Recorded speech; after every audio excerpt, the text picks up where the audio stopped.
Bonjour, bonjour, chers abonnés sur la chaîne, chers passionnés amis des oiseaux, des canaris et des chardonnays. Encore une nouvelle vidéo sur Canaries du 28. Donc, comme promis, on va faire une vidéo pratique de quelques axes qu'on avait vu, des axes sur la partie théorique, qui a expliqué en fait tout le mois de février, toute la période de finition avant la mise en cage qui sera à partir du 1er mars. Donc avant toute chose, les amis, je tiens à remercier les gens qui laissent toujours des commentaires. Je tiens aussi à remercier les anciens abonnés pour leur fidélité. Donc je me rends compte de plus en plus qu'il y a des gens qui sont là depuis le début, depuis le mois de janvier, février de 2021, qui sont toujours là, toujours aussi réactifs, toujours aussi moteur sur les commentaires. Donc les amis, je tiens vraiment à vous remercier. Je tiens aussi à remercier la communauté Badger pour leur confiance et leur fidélité. Donc les amis, une question qui m'a été posée dans les commentaires, et c'est vrai, j'aurais dû m'arrêter dessus. Après la vidéo théorique du mois de février ou la finition, les gens m'ont demandé en fait comment s'organiser. Est-ce qu'on met comme toi les mâles dans une volière, la femelle dans une autre volière? Est-ce qu'on les met par couple? Est-ce qu'on les met par trio? En fait, tout dépend de votre choix. Aujourd'hui, moi, je préfère les mettre. Il y aura toujours des avantages et des inconvénients, peu importe la technique. Moi, en travaillant de cette façon, c'est-à-dire les mâles tous ensemble dans une volière et les femelles tous ensemble dans une volière, ça va me faire gagner certaines choses en termes de préparation. Pourquoi? Parce que les femelles, elles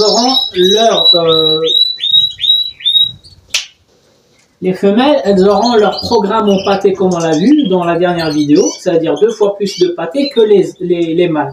Les mâles, ils auront un peu moins de pâté. Donc, ils auront 2 fois la pâté par semaine. Les femelles auront 4 fois la pâté par semaine.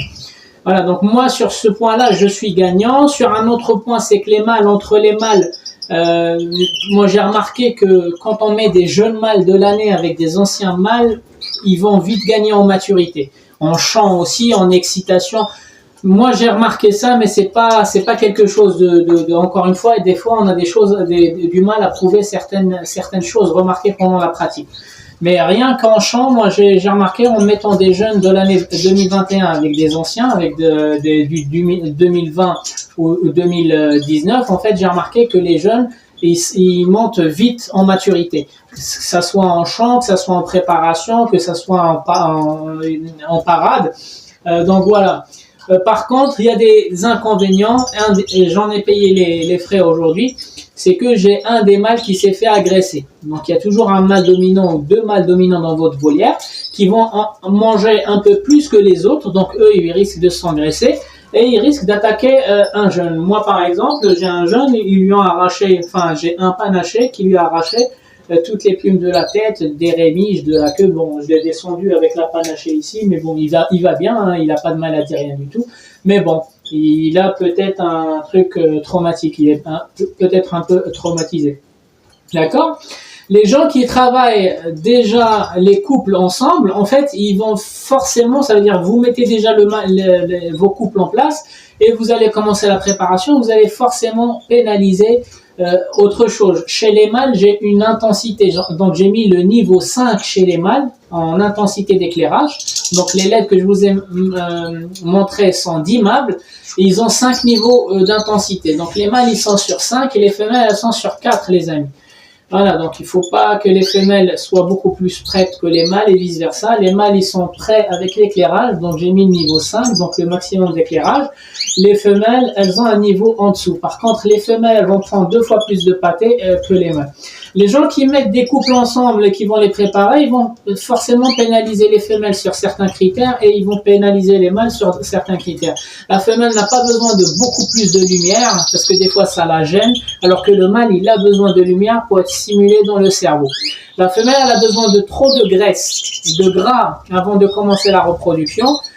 Le mâle, il n'a pas besoin de tout ce gras-là. Il a besoin d'un tout petit peu de gras. Donc voilà, c'est compliqué de trouver, en fait... Je suis désolé parce que voilà, donc vous voyez, on sort à peine de la purification, Maintenant, pendant cette vidéo-là, j'ai pas encore donné de vitamine E, les amis. Je suis pendant le blanchiment, la première semaine de la finition. Donc, j'ai pas encore donné la vitamine E. J'ai déjà mes mâles chardonnay qui n'arrêtent pas de chanter, l'opale, le panaché et le fao. Et j'ai les canaris qui commencent aussi à s'exciter. J'ai fait une vidéo sondage que je vais poster sur la communauté Badger. Donc voilà, juste pour vous dire qu'il y a, enfin, tout dépend de votre technique, votre choix. Moi, j'ai pris le choix, ça fait plusieurs années, de travailler les mâles d'un côté, les femelles de l'autre côté. Avant, j'ai aussi testé les couples ensemble. Mais voilà, donc c'est un choix, c'est en fonction de vos installations. Et puis, je pense pas que ça va vous empêcher d'avoir au final des oiseaux qui sont préparés. Après, le niveau de préparation, ça dépend aussi de la technique et de l'installation de chaque éleveur. Donc, commençons par le premier axe. Donc, aujourd'hui, il fait 60% d'humidité dans ma salle et 18 degrés parce que la porte elle est ouverte. Comme je suis en train de faire des choses dans ma cuisine et dans la salle, en fait, je suis en train de faire deux choses à la fois. J'ai laissé la porte ouverte. Donc, pour votre information, ce matin, il faisait 14 degrés, donc il fait froid. On a un joli soleil dehors à l'extérieur. Par contre, à l'intérieur, dans la salle, il fait froid. Donc, il faisait 13-14 degrés ce matin. Le taux d'humidité n'a pas... Il fait 63, mais ce matin, il faisait 60 degrés. Donc, je vais vous expliquer 2-3 choses, les amis. Donc, lors de la dernière vidéo, je vous ai parlé des produits Bifar. Donc, je vais commencer par l'Ivomec ou l'ivermectine. Donc, je vous ai déjà fait une vidéo l'année dernière, il y a 2 semaines. Donc, moi, je ramène l'Ivomec ou l'ivermectine de chez mon vétérinaire directement et je le mets dans ces espèces de capsules. Donc, ça, c'est une ancienne capsule que j'avais récupérée chez un ami. Donc, un ami à Paris qui les vendait. Mais moi, c'est pas pour utiliser le produit, c'était pour garder le petit flacon. Le flacon de cette couleur, ça empêche que l'éclairage ou la lumière abîme le produit. Donc voilà, donc moi j'avais récupéré juste le flacon parce que j'en ai besoin pour stocker le produit que je ramène chez le vétérinaire.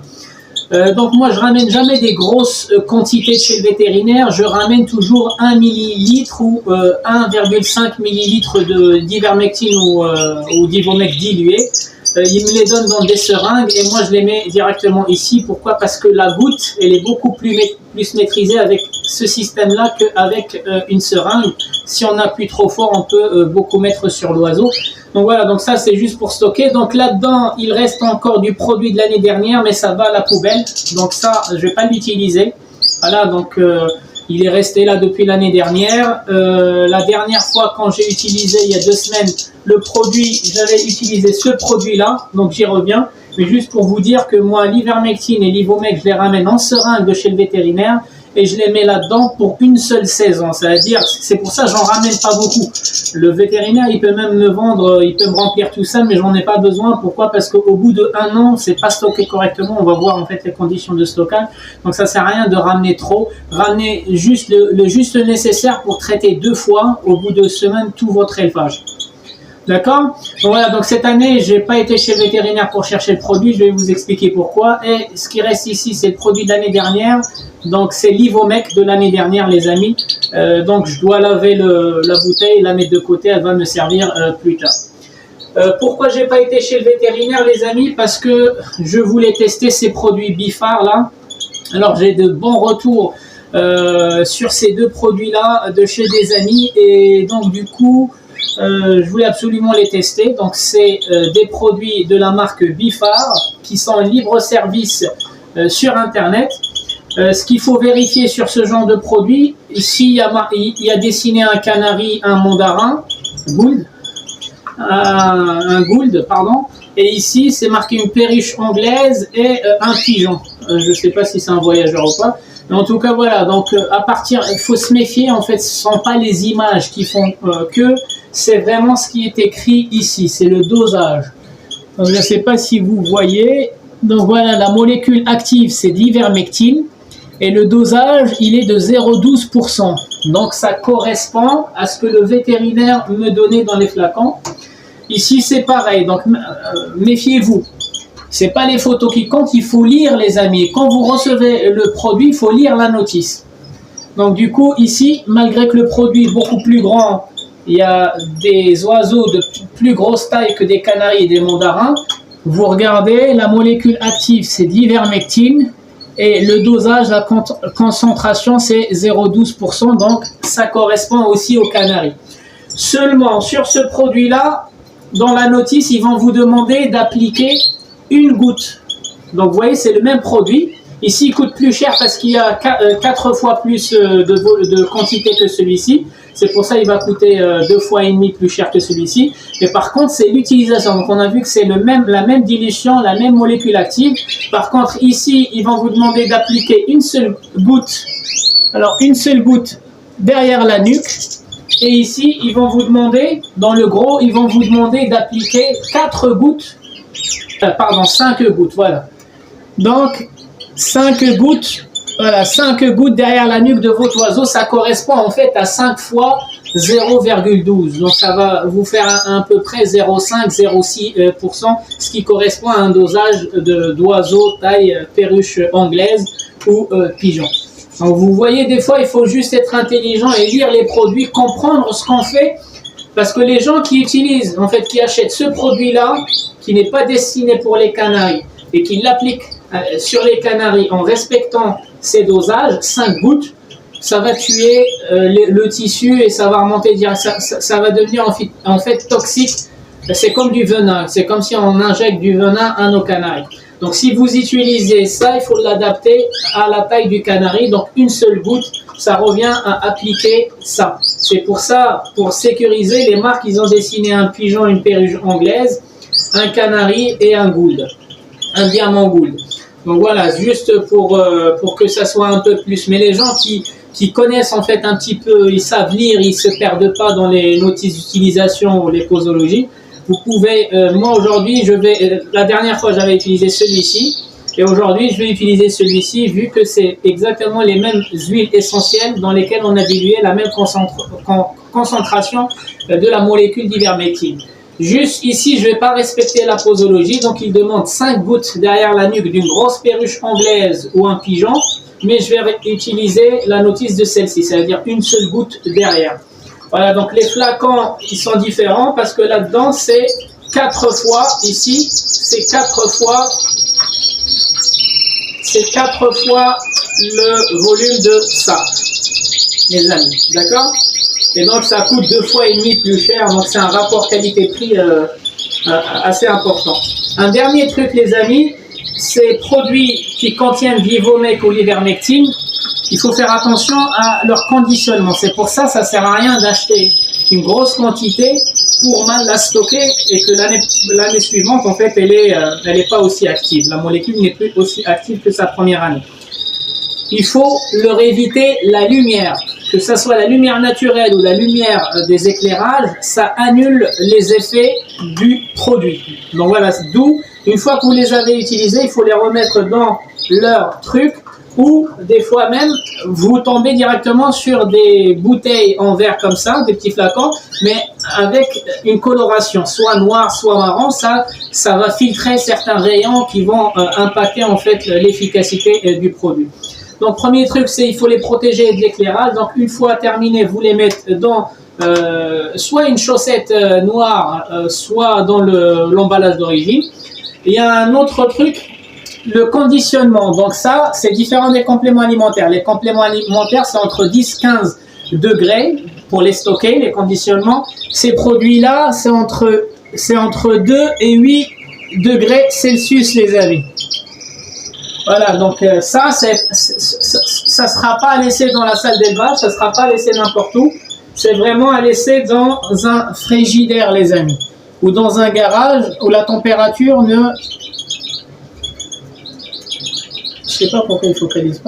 monte pas au-delà de 8 degrés, les amis.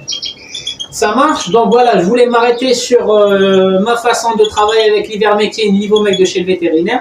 Donc cette année, j'ai rien ramené. Par contre, je me suis procuré les produits Bifar qui peuvent être utilisés chez... Il y en a d'autres, mais moi j'ai acheté uniquement ceux qu'on peut utiliser pour les canaris. Donc avant de lui appliquer quoi que ce soit, donc je prends un coton-tige, je vais évaluer un peu sa santé. je le trempe, voilà, un tout petit peu, et je viens séparer la partie abdomen, pas bréché, mais vraiment abdomen. Les amis, vous voyez, bon là il gesticule, mais bon.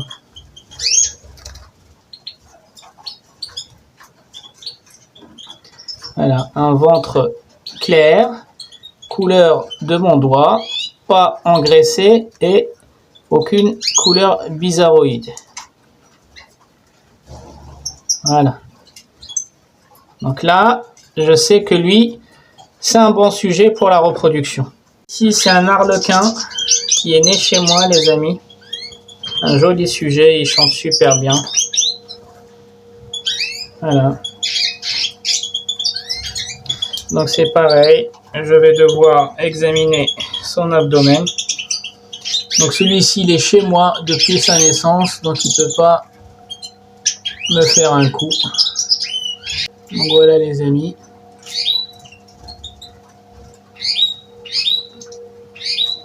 Voilà, je ne sais pas si vous voyez. Couleur de mon doigt, pas trop gras. Donc on va lui appliquer de l'ivermectine. Donc c'est pareil, il faut trouver un endroit pour mettre la goutte. Voilà, là c'est parfait. Donc du coup, une seule goutte les amis. Voilà, comme ça. Et on relâche. J'ai mis encore un autre mâle. Donc, ah, je vois déjà qu'il est légèrement gras lui.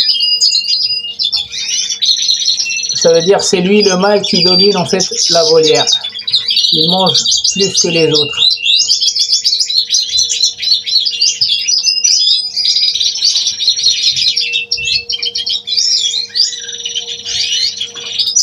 Voilà, donc ça c'est un mâle qui est gras, seulement gras, c'est du gras. Et vous voyez encore une fois que la couleur de son ventre ressemble à mon doigt.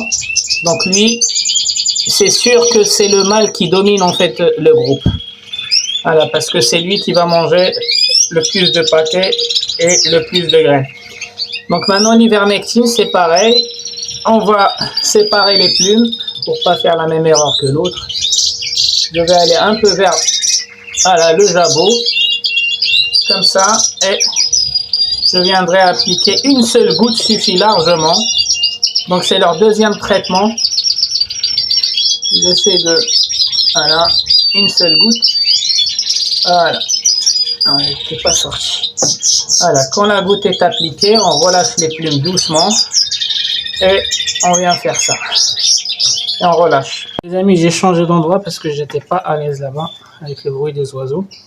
Donc c'est pareil, on trempe et on vient séparer. En fait, ces UP allemands, ils sont un peu sauvages. Comme je ne les ai attrapés qu'une seule fois depuis qu'ils sont chez moi, donc je vous dis toujours qu'il faut vérifier une fois par mois vos oiseaux, les amis. Il ne faut pas attendre qu'ils soient malades parce que des fois, c'est trop tard. Donc ceux-là, ça fait que 1 mois que je les ai, les UP allemands. Donc du coup,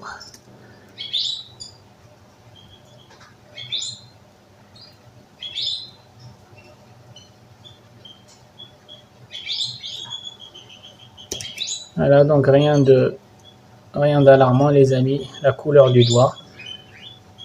Donc on va lui appliquer la goutte d'ivermectine.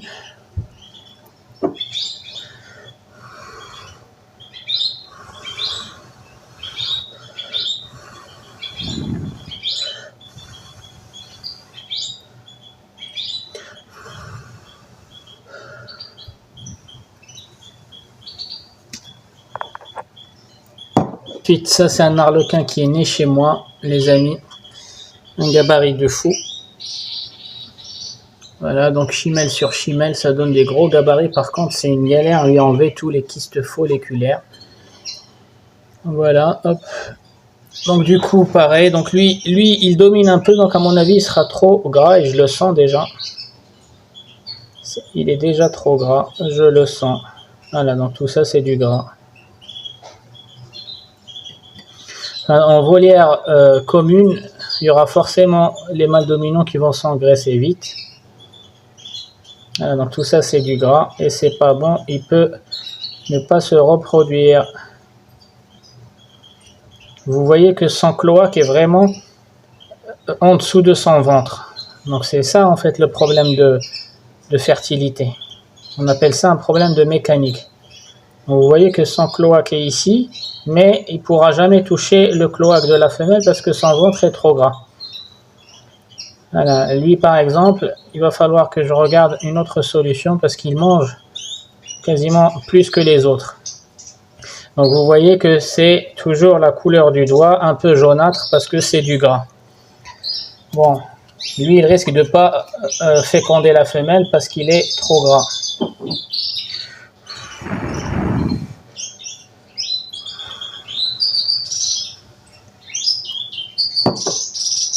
Donc lui c'est le frère, c'est celui à qui on avait enlevé un kyste folliculaire si vous vous rappelez. Hop. Donc pareil, on va regarder.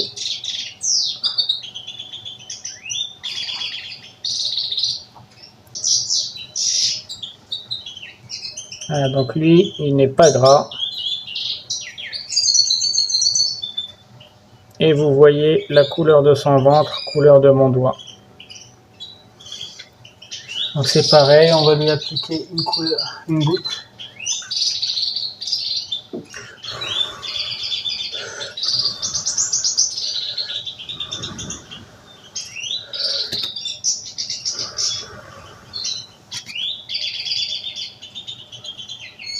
Voilà.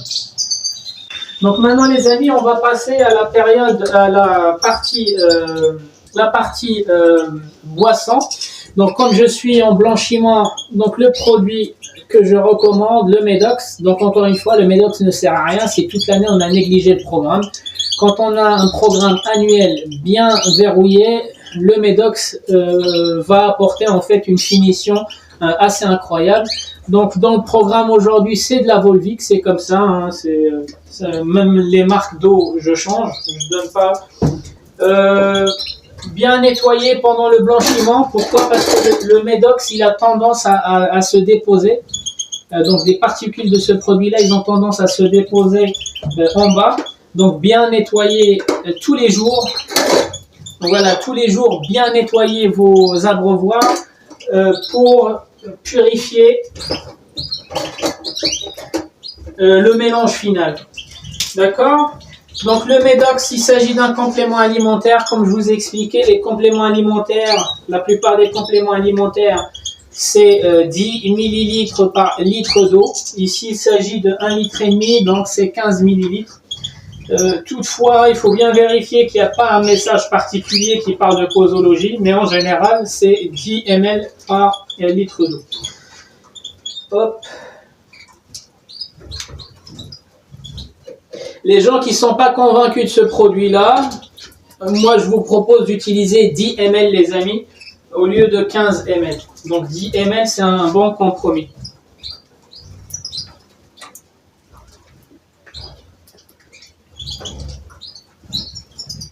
Là, il est important de ne pas secouer. Et les compléments alimentaires, les amis, c'est entre 10 et 15 degrés. Il ne faut pas les mettre dans votre salle d'élevage où il y a 20 degrés. Il ne faut pas les mettre à l'intérieur de la maison où il y a plus de 15 degrés. Pour donc un bon conditionnement de ces produits-là. Et une fois utilisés, il faut les ranger tout de suite, les amis.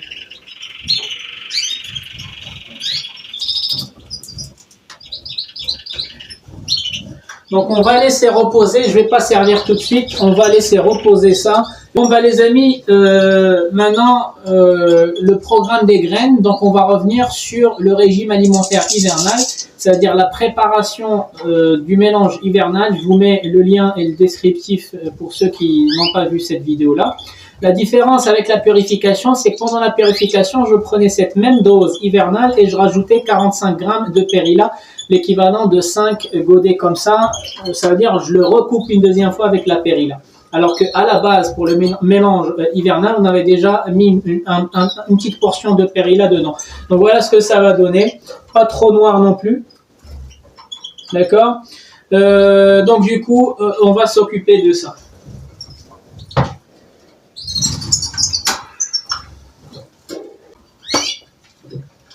Donc voilà les amis, il reste pas beaucoup, donc pile poil la quantité qu'il fallait.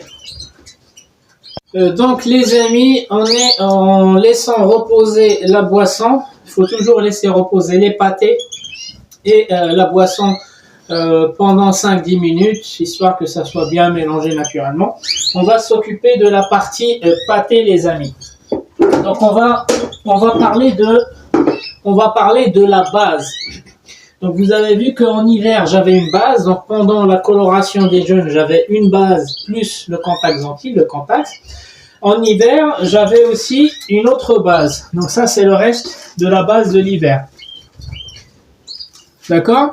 Donc moi les pâtés les amis, c'est difficile de trouver une pâté qui va répondre aux besoins de toutes les espèces ou à 100% du besoin d'un canari ou d'un chardonnay.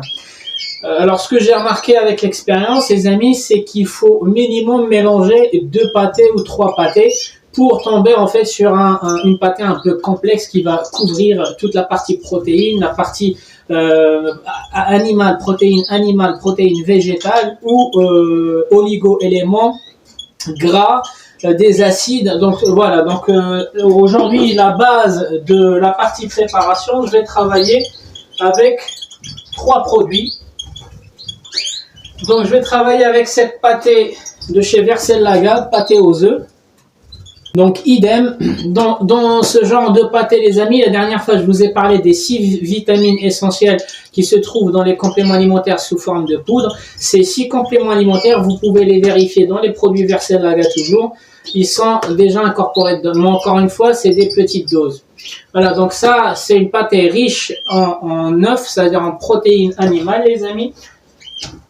Je vais utiliser cette pâté-là qui est riche en protéines animales aussi. Donc il s'agit toujours de Vercellaga, mais cette fois-ci c'est une pâté aux œufs et aussi des insectes. Il y a aussi du miel. Donc là-dedans il y a aussi des miels.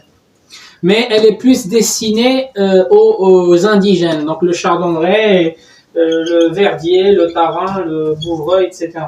Et cette fois-ci je suis parti chez une autre marque, donc c'est CD. C'est du miel et des insectes les amis. Voilà, donc on les voit ici. C'est important parce que la croûte des insectes contient un peu de contact Xanthine. Voilà, donc mes 3 produits pour la base de la préparation, ça va être celle-ci, ces 3-là. Juste pour ceux qui souhaitent travailler les intensifs plus tard.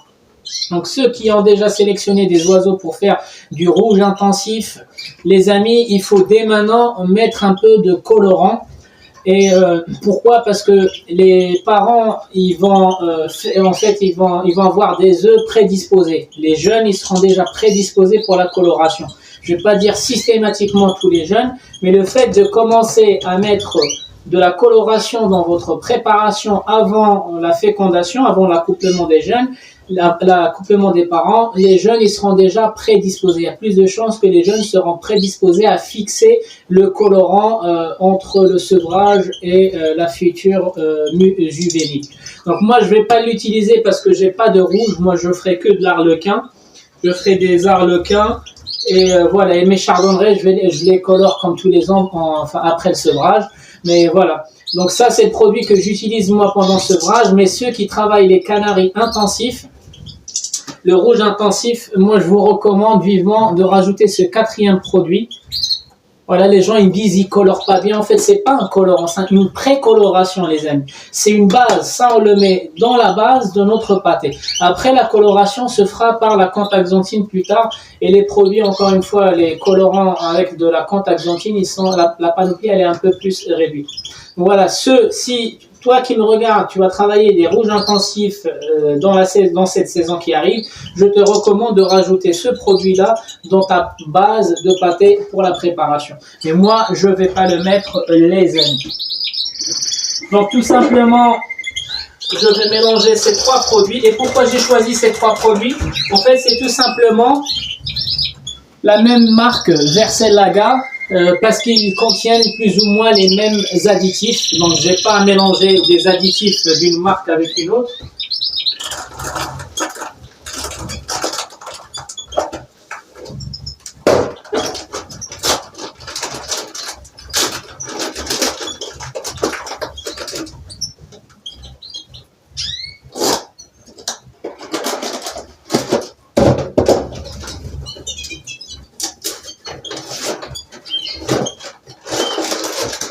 Et donc, bien sûr, les amis, il s'agit d'une base de pâté. Donc, c'est pas la pâté crue. Donc, ça, c'est juste la base qu'on va mélanger avec d'autres choses, avec le fertivite, par exemple, avec des brocolis pour ceux qui le souhaitent. Je vais vous montrer ce que je leur donne. Donc, les amis, voici ce que la base donnera. Donc, voilà. Donc, là, on a une pâté complète. Voilà, qui se compose de gras, d'amidon, de protéines, tout type de protéines, d'oligo-éléments. Voilà, très riche. Donc encore une fois, ça c'est que la base. Donc on va aussi l'utiliser avec d'autres choses. Par exemple, ça c'est à mélanger avec les morbides aussi. Les morbides, une fois prêtes, elles ont absorbé beaucoup d'eau. Donc pour arranger un peu la texture, il faudra la couper avec ça. Donc ça, c'est pas à donner comme ça, les amis. Moi, je mélange avec des brocolis, je mélange avec des œufs, avec peut-être des légumes râpés, avec de la morbide. Et on va faire tout de suite une petite pâtée rapide, les amis. Donc, les amis, après que le mélange Médox avec l'eau minérale a reposé, les oiseaux, ils ont soif parce que vous avez vu. En fait, tout est question d'organisation. Je commence par laver les abreuvoirs, préparer l'eau, la laisser reposer et m'occuper des graines. Pourquoi? Parce que les oiseaux, une fois qu'ils ont mangé des graines fraîches, ils ont soif et ils vont forcément boire. Donc regardez, dès que je vais leur mettre les abreuvoirs, ils vont venir boire. Ils attendent que ça. Pourquoi? Parce qu'ils ont soif. Ils viennent de manger. Voilà, vous voyez? Donc ils attendent que ça, que je leur mette de l'eau pour boire.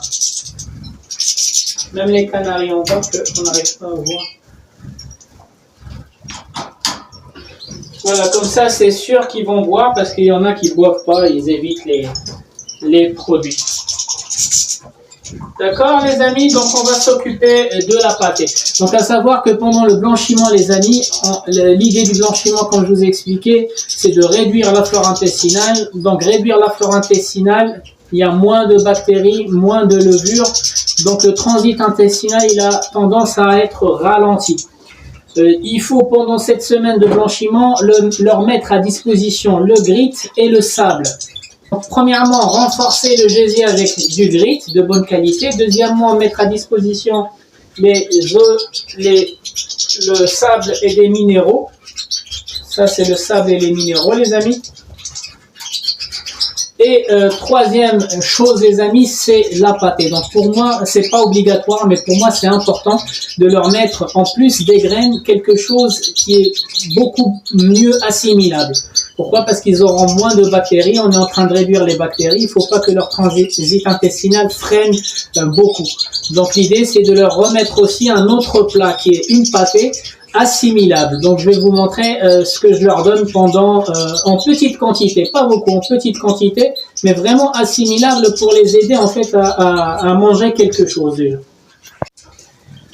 Donc la partie pâtée les amis, donc moi quand je fais le blanchiment, je remarque que les oiseaux ils se nourrissent un peu moins des graines. Pourquoi? Parce qu'ils ont un transit intestinal ralenti, donc je complète les graines avec une petite pâtée simple, basique, mais qui contient du NutriBird. Pourquoi? Parce que le NutriBird, en fait, c'est un complexe, je vous l'ai déjà présenté. Ceux qui n'ont pas vu la vidéo, revenez voir la vidéo où je présentais le NutriBird. En fait, c'est un complexe de prébiotiques, de digestes, donc les enzymes qui sont mieux assimilables par les intestins. Donc, ils vont rendre la nourriture beaucoup plus facile à être synthétisée dans les intestins. Donc du coup je vais partir, donc cette pâtée là c'est une pâtée que je vais donner pendant les 5 jours où j'applique le Médox, on ne sait jamais. Donc un œuf, donc j'ai pris un œuf broyé ici et je vais mettre 2 cuillères à soupe de NutriBird.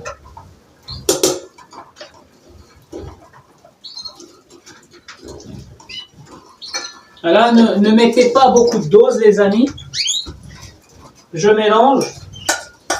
Donc l'idée c'est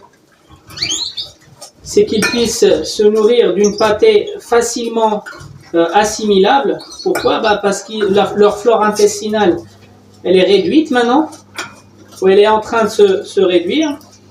Donc l'idée, c'est de leur donner quelque chose qui soit quand même digéré facilement.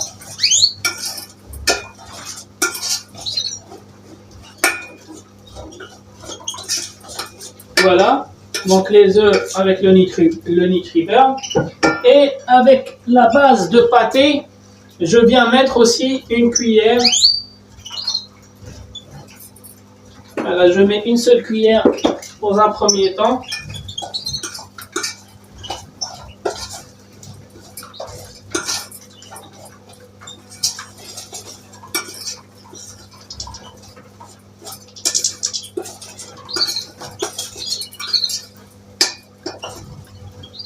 Donc voilà les amis, donc ça, pas beaucoup, hein. Vous allez voir que je vais leur donner un tout petit peu. Par exemple là, j'en ai 2. Voilà la quantité de 2 les amis. Alors hop, je leur enlève ça, celui d'hier. C'est pareil, donc pour mes mâles,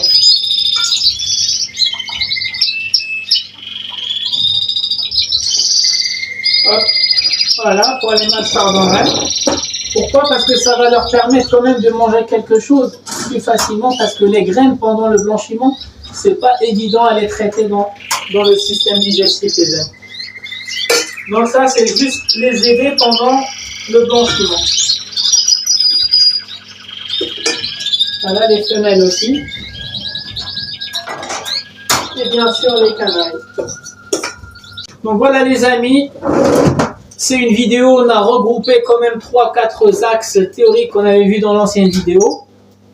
Ne vous inquiétez pas que vous ayez des oiseaux regroupés par sexe mâle et femelle ou en couple déjà. Il faut juste appliquer une bonne préparation, une bonne finition. Vous aurez plus ou moins le même résultat d'ici début mars les amis. N'oubliez pas l'éclairage, il ne faut pas le modifier. Continuez sur votre logique, votre philosophie de modifier l'éclairage.